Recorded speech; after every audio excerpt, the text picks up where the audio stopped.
Chaque unité sont munies d'un air climatisé mural et du chauffage qui se fait par les cailles électriques ou par la machine elle-même qui est une thermopompe aussi. On n'a pas de petite manette ou de thermostat au mur comme à l'ancienne. Ici, on fonctionne avec un petit pad qui est digital.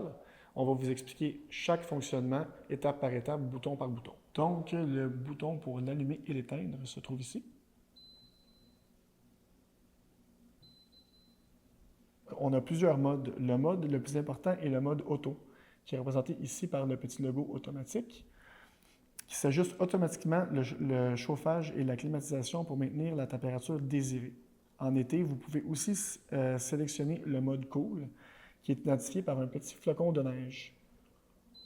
Lorsqu'on pèse sur le bouton mode, le petit bouton cool apparaît pour climatiser la maison. En hiver, on utilise le mode heat qui est représenté par un soleil pour chauffer efficacement. Petit soleil, le mode heat. Le mode fan fait recirculer l'air sans chauffer ni climatiser. Le mode fan. Et le dernier mode, le mode dry, réduit l'humidité lors des journées humides pour un maximum de confort et d'efficacité. Le mode dry. Le bouton en bas à gauche, avec les 4 petits carrés ici, représente quelques modes différents. Donc ici, on a le mode avec la lune, qui représenterait en fait le mode de nuit, qui est seulement plus silencieux. Ensuite, le mode avec les lignes et les étoiles, c'est un auto-nettoyage qui va aider à sécher l'évaporateur. Et le dernier mode, c'est le petit bonhomme. En fait, c'est l'option Follow Me qui se connecte à une manette, mais on n'a pas cette option-là dans les unités, donc ne pas l'utiliser.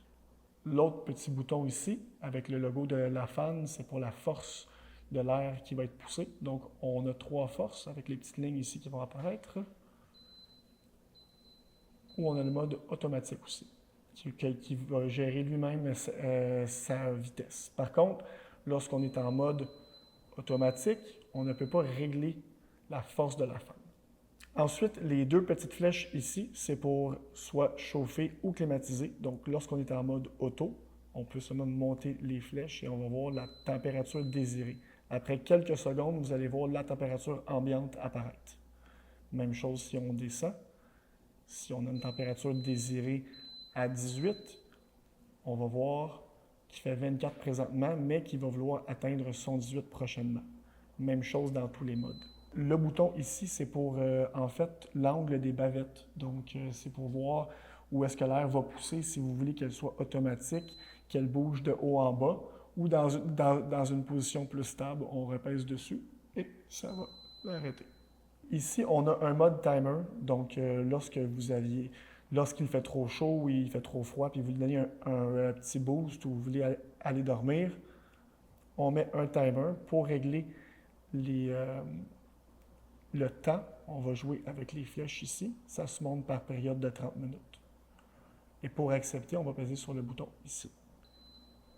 Si on veut annuler, on a juste à retourner, puis faire le petit bouton retour ici.